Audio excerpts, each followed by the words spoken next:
মুরলির তারিখ ২৬শে এপ্রিল ২০২৪। ওম শান্তি। মধুবন থেকে বাপদাদা বলছেন, মিষ্টি বাচ্চারা, শরীর নির্বাহ করার জন্য কর্মরত থেকে অসীম জগতের উন্নতি করো। যত ভালোভাবে অসীম জগতের পাঠ পড়বে ততই উন্নতি হবে। প্রশ্ন, বাচ্চারা, তোমরা যে অসীম জগতের পাঠ পড়ছ, এর মধ্যে সবথেকে উচ্চ ডিফিকাল্ট সাবজেক্ট কোনটি? উত্তর, এই পাঠ্যতে সবথেকে উঁচু সাবজেক্ট হল ভাই ভাইয়ের দৃষ্টি পরিপক্ক করা। বাবা জ্ঞানের যে তৃতীয় নেত্র দিয়েছেন, সেই নেত্রের দ্বারা আত্মাকে ভাই ভাইয়ের রূপে দেখো। চোখ যেন সামান্যতম ধোঁকা না দেয়। কোনো দেহধারীর নাম বা রূপের প্রতি বুদ্ধি যেন না যায়। বুদ্ধিতে যেন একটুও বিকারী, খারাপ সংকল্প না চলে। এটাই হল পরিশ্রম। এই সাবজেক্টে যারা পাশ করবে তারা বিশ্বের মালিক হয়ে যাবে। ওম শান্তি। অসীম জগতের বাবা বসে অসীম জগতের বাচ্চাদের বোঝাচ্ছেন। প্রতিটি কথা প্রথমত এই জগতের হয়, আর দ্বিতীয়ত অসীম জাগতিকেরও হয়। এতটা সময় তোমরা এই জগতে ছিলে, এখন আছো অসীম জগতে। তোমাদের পড়াশোনা হল অসীম জগতের। অসীম জগতের বাদশাহীর জন্য পড়াশোনা, এর চেয়ে বড় পড়াশোনা আর হয় না। কে পড়ান? অসীম জগতের পিতা, ভগবান। শরীর নির্বাহের জন্য সবকিছু করতে হয়, তবুও নিজের উন্নতির জন্য কিছু করতে হয়। অনেক লোক চাকরি করেও নিজের উন্নতির জন্য পড়াশোনা করে থাকে। সেখানে হল জাগতিক উন্নতি, এখানে অসীম জগতের পিতার নিকট অসীম জাগতিক উন্নতি। বাবা বলেন, জাগতিক আর অসীম জাগতিক দুই রকমই উন্নতি করো। বুদ্ধির দ্বারা বোঝো, আমাদের অসীম জগতের প্রকৃত উপার্জন এখন করতে হবে। এখানে তো সবকিছু মাটিতে মিশে যাবে। যতটা তোমরা অসীম জগতের উপার্জনে শক্তিশালী হতে থাকবে, ততই জাগতিক উপার্জনের ব্যাপারে ভুলে যেতে থাকবে। সকলে বুঝে যাবে এখন বিনাশ হতে চলেছে। বিনাশ নিত্যম হলে ভগবানকেও খুঁজবে। যদি বিনাশ হবে তো অবশ্যই স্থাপনা করারও কেউ থাকবে। দুনিয়া তো কিছুই জানে না। তোমরা প্রজাপিতা ব্রহ্মা কুমার কুমারীরাও নম্বর অনুযায়ী পুরুষার্থ অনুসারে পড়াশোনা করছ। হোস্টেলে সেই স্টুডেন্ট থাকে যারা পড়াশোনা করে, কিন্তু এই হোস্টেল তো আলাদা। এই হোস্টেলে তো কেউ এমনিই থাকে, যারা শুরু থেকে ছিল, রয়ে গেছে, এমনি এসে গেছে, ভ্যারাইটি এসে গেছে। এইরকম নয় যে যারা এসেছে সকলেই ভালো। ছোট ছোট বাচ্চাদেরও তোমরাই নিয়ে এসেছ। তোমরাই এই বাচ্চাদেরও সামলাতে। তাদের মধ্যে আবার কতজন চলে গেছে। বাগিচাতে ফুলও দেখো, পক্ষীও দেখো, কেমন দুলে দুলে ওঠে, কূজন করে অর্থাৎ টিকলু টিকলু করে। এই মনুষ্য সৃষ্টিও এই রকম সময় তেমনই। আমাদের মধ্যে কোনো সভ্যতা ছিল না। সভ্যতা যাদের ছিল তাদেরই মহিমা খ্যাত ছিল। বলা হতো, তুমি নির্গুণ অর্থাৎ সত, রজ, তম এই তিন গুণের ঊর্ধ্বে তিনি, আমার মধ্যে কোনো গুণ নেই। যত বড় মাপের মানুষই হোক না কেন, ফিল করে যে আমি রচয়িতা বাবা আর রচনার আদি মধ্যান্তকে জানি না, তবে সেটা কি কোনো কাজের? তোমরাও কোনো কাজের ছিলে না। এখন তোমরা মনে করো যে বাবার চমৎকারিত্ব। বাবা বিশ্বের মালিক করেন। যে রাজ্যপাট আমাদের থেকে কেউ ছিনিয়ে নিতে পারে না। কেউ সামান্যতম বিঘ্ন সৃষ্টি করতে পারে না। আমাদের কি থেকে কি তৈরি করেন। তাই তো এমন বাবার শ্রীমতে অবশ্যই চলা উচিত। যদিও দুনিয়াতে কত গ্লানি, বিপর্যয় ইত্যাদি হতে থাকে, এটা কোনো নতুন ব্যাপার নয়। ৫,০০০ বছর পূর্বেও হয়েছিল। শাস্ত্রেও আছে। বাচ্চাদের বলা হয়েছে, এই যে ভক্তি মার্গের শাস্ত্র আছে, সেটা আবার ভক্তি মার্গে পড়বে। এই সময় তোমরা জ্ঞানের দ্বারা সুখধামে যাও। এর জন্য সম্পূর্ণ পুরুষার্থ করা দরকার। এখন যত পুরুষার্থ করবে, সেটাই কল্পকল্প হবে। নিজের মনের ভিতরে যাচাই করে দেখতে হবে যে আমি কতটা উচ্চ পদ প্রাপ্ত করতে পারি। এটা তো প্রতিটি স্টুডেন্ট বুঝতে পারে যে আমরা যত ভালো করে পড়ব তত উচ্চ পদ প্রাপ্ত করব। ইনি আমার থেকে হুঁশিয়ার, আমিও হুঁশিয়ার হব। ব্যবসায়ীদের মধ্যেও এরকম হয়, আমি এর থেকে উপরে উঠব তাই আরও সুচতুর হব। সুখের জন্য ক্ষণিকের পরিশ্রম করতে হয়।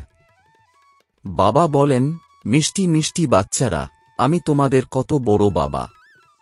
সাকারী পিতাও আছেন তো নিরাকারী পিতাও আছেন। দুইজন যে একত্রিত। দুজনে মিলে বলেন, মিষ্টি বাচ্চারা, এখন তোমরা অসীম জগতের পাঠকে বুঝে গেছ। আর কেউ তো জানেই না। প্রথম কথা তো আমাদের পড়ানোর জন্য কে আছেন? ভগবান কি পড়ান? রাজযোগ। তোমরা হলে রাজঋষি, অন্যান্যরা হল হঠযোগী। ওরাও হল ঋষি, কিন্তু জাগতিক। তারা বলে আমরা ঘরবাড়ি ছেড়েছি। এটা কি কোনো ভালো কাজ করেছে? তোমরা ঘরবাড়ি তখন ছাড়তে যখন বিকারের জন্য উত্তপ্ত করত। ওদের কি উপদ্রব সহ্য করতে হয়েছে? তোমরা প্রহৃত হয়েছ তাই তোমরা সরে পড়েছ। এক একজনকে জিজ্ঞাসা করো, কুমারীরা, স্ত্রীরা কত প্রহৃত হয়েছে, তাই তো চলে এসেছে। শুরুতে কত এসেছে? এখানের প্রাপ্তি ছিল জ্ঞান অমৃত, তাই চিঠি নিয়ে আসে আমি জ্ঞান অমৃত পান করব বলে ওম রাধের কাছে যাচ্ছি। এই বিকার নিয়ে ঝগড়া বিবাদ প্রথম থেকে চলে আসছে। বন্ধ তখন হবে যখন আসুরি দুনিয়ার বিনাশ হবে। আবার অর্ধকল্পের জন্য বন্ধ হয়ে যাবে। এখন তোমরা অর্থাৎ বাচ্চারা অসীম জগতের বাবার থেকে প্রালব্ধ নিচ্ছ। অসীম জগতের বাবা সকলকে অসীম জগতের প্রালব্ধ দেন। জাগতিক পিতা জাগতিক প্রালব্ধ দেন। সেটাও শুধুমাত্র বাচ্চাদেরই উত্তরাধিকার প্রাপ্তি হয়। এখানে বাবা বলেন, তোমরা পুত্র সন্তান হও বা কন্যা সন্তান, দুইয়েরই সম্পূর্ণ উত্তরাধিকার আছে। লৌকিক পিতার কাছে বিভেদ থাকে, শুধুমাত্র পুত্র সন্তানকে উত্তরাধিকারী করে। স্ত্রীকে হাফ পার্টনার বলে, কিন্তু তাকেও সম্পত্তির ভাগ দেয় না। পুত্র সন্তানই সামলে নেয়। পিতার পুত্র সন্তানের উপরে মোহ থাকে। এই পিতা পুত্র বা কন্যা যে কোনো বাচ্চাকেই আত্মারূপে উত্তরাধিকার প্রদান করেন। এক্ষেত্রে পুত্র বা কন্যার ভেদ জানাই যায় না। তোমরা সুখের কত উত্তরাধিকার অসীম জগতের পিতার থেকে নাও। তবুও পড়াশোনা সম্পূর্ণ করে না। পড়াশোনা ছেড়ে দেয়। কন্যারা লেখে, বাবা অমুকে ব্লাড দিয়ে লিখে দিয়েছে। এখন আর আসে না। ব্লাড দিয়েও লেখে, বাবা তুমি ভালোবাসো বা আঘাত করো, আমি কখনো তোমাকে ছাড়ব না। তথাপি তারা প্রতিপালিত হয়ে আবার চলেও যায়। বাবা বুঝিয়েছেন, এই সব হল ড্রামা। কেউ আশ্চর্যবৎ ভাবন্তী হয়ে যায়। এখানে বসলে নিশ্চয় থাকে, এইরকম অসীম জগতের বাবাকে আমরা ছাড়ব কিভাবে? এটা তো পড়াশোনাও। গ্যারান্টিও দেন আমি সাথে নিয়ে যাব। সত্যযুগ ইত্যাদিতে এত সমস্ত মানুষ ছিল না। এখন সঙ্গমে সব মানুষেরা আছে, সত্যযুগে খুব কম থাকবে। এত সব ধর্মের লোক কেউই থাকবে না। এসবের সমস্ত প্রস্তুতি চলছে। এই শরীর ছেড়ে শান্তিধামে চলে যাবে। হিসাবপত্র মিটিয়ে দিয়ে যেখান থেকে এসেছিল পার্ট প্লে করার জন্য সেখানে চলে যাবে।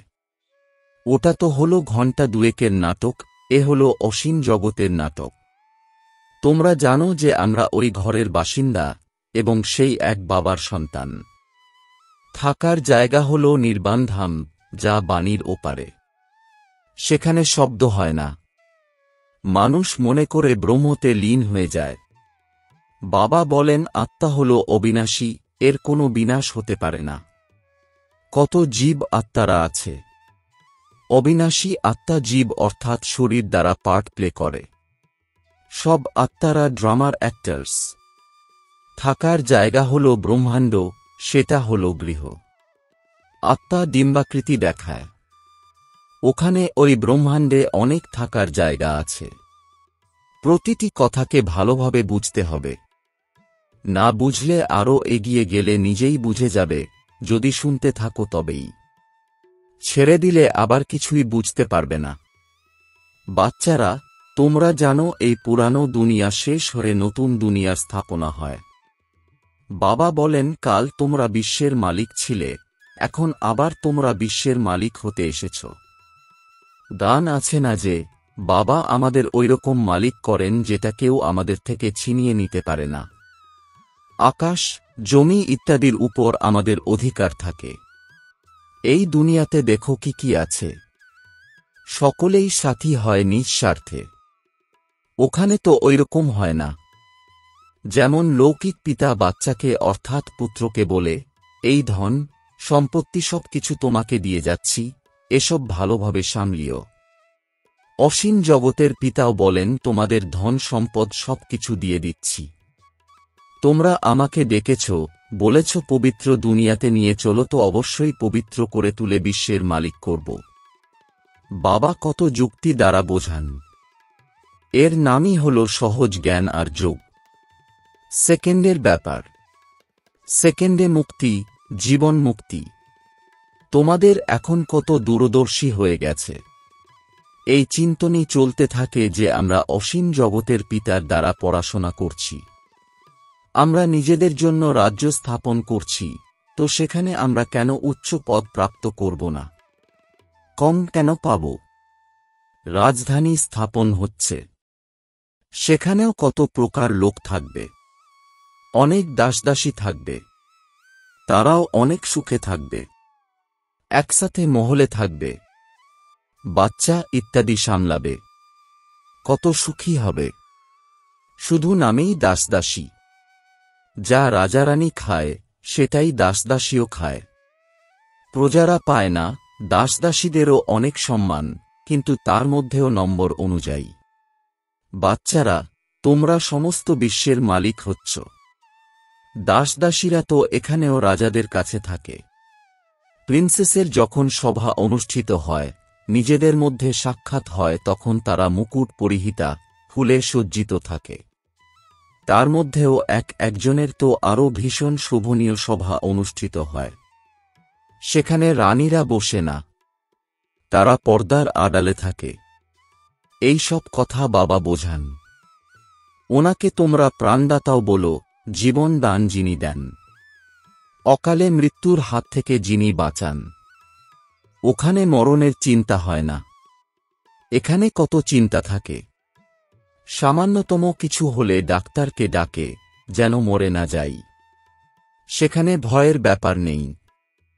তোমরা মৃত্যুর উপর বিজয় প্রাপ্ত করো, তাই কত নেশা থাকা চাই। যিনি পড়ান তাকে স্মরণ করলেও সেটাও স্মরণের যাত্রা হল।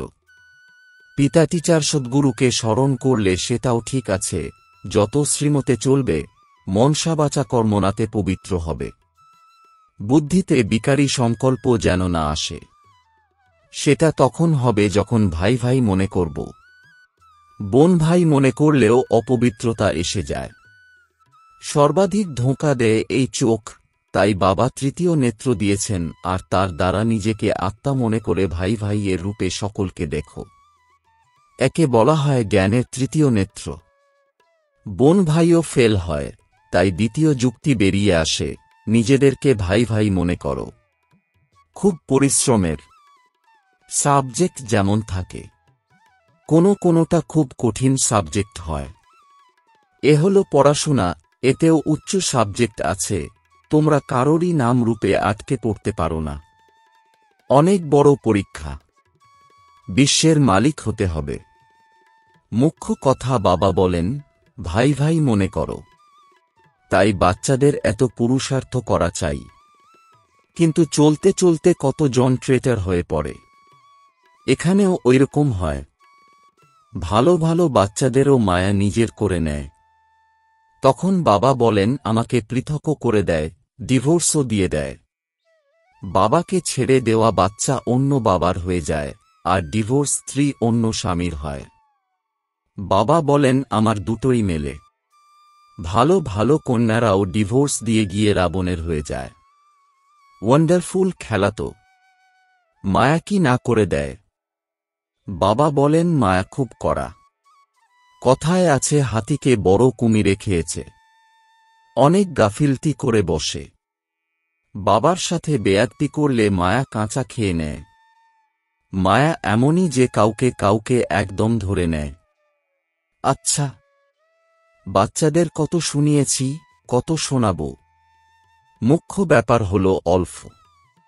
মুসলমানরাও বলে, সকালে উঠে অল্ফকে স্মরণ করো। এই সময় শুয়ে থাকার নয়।